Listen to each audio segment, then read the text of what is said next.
guess I like the freedom of being a farmer.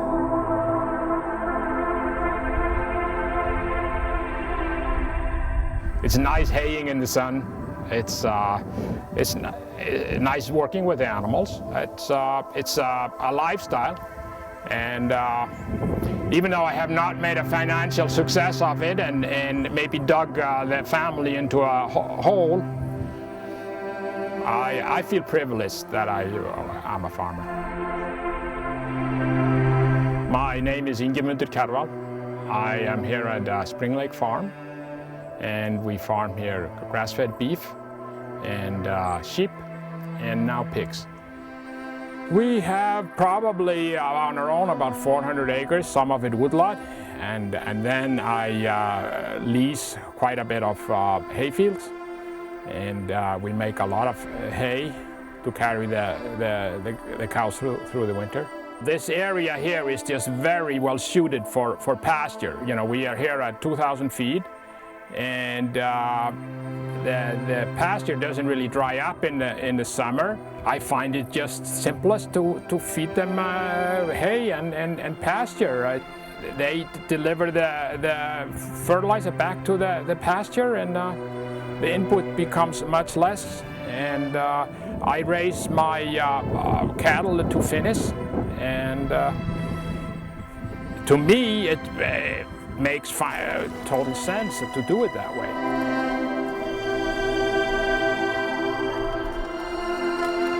Hi, my name is Kjarval. I am the oldest of 4 daughters here on the farm.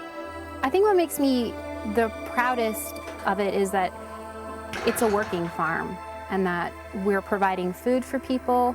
We're doing it in a way that respects the land. We also treat the animals in a way that I think is nice too. So I'm proud of how we farm, and I think in New York State we have this ability to finish animals on grass here. So it's kind of it's a no-brainer to me.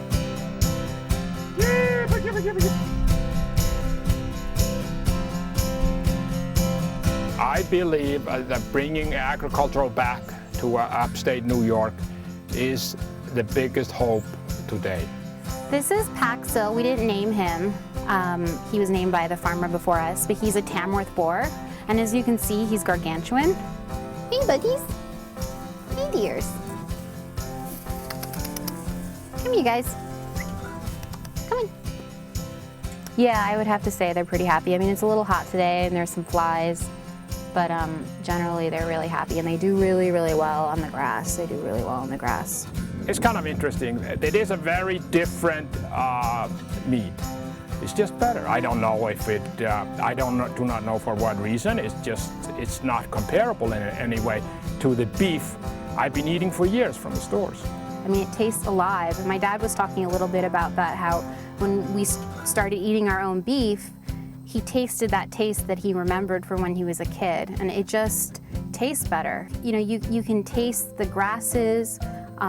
It's got a lot of flavor, it's got a lot of integrity. It's a very beautiful movement, I think.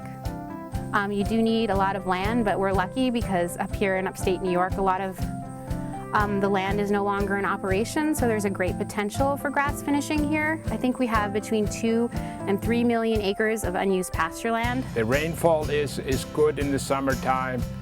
And there is, in my opinion, the climate is just very good for cattle. This is where we are finishing the piglets. They're constantly eating. They're pigs. I have been farming basically since '85, and mostly on hope and I guess idealism, that we didn't have anything else. I believed in what I was doing. I believed in sheep farming.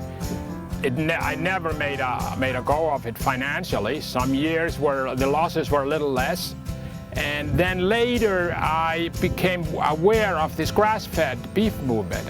The demand for the grass-fed beef has kind of been very inspiring on our farm, and you know, we're building a herd, and we're now branching out into pasture pork, and it's an interesting time now for us because there's a lot of expansion going on. I've seen the difference on our farm, and I feel, why would you argue is something so beautiful and perfect? And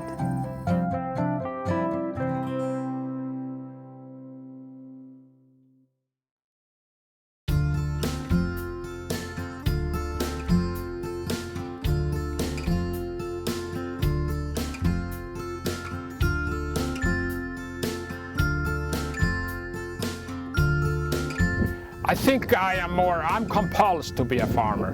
It's a little bit like, there was a movie some years back called Close Encounter. Dreyfus, he made a mountain in his living room because he was compelled to do it. And I think sometimes I'm a farmer for the same reason. I just have to do it.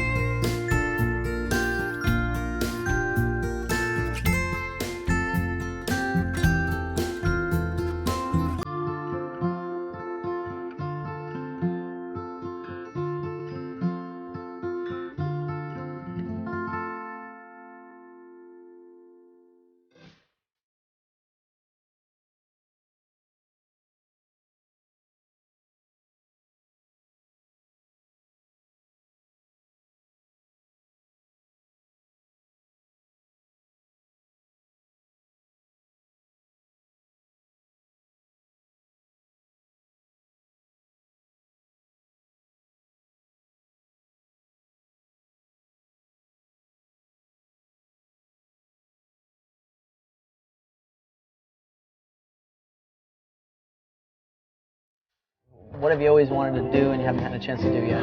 And I just blurted out, I want to build a wooden boat.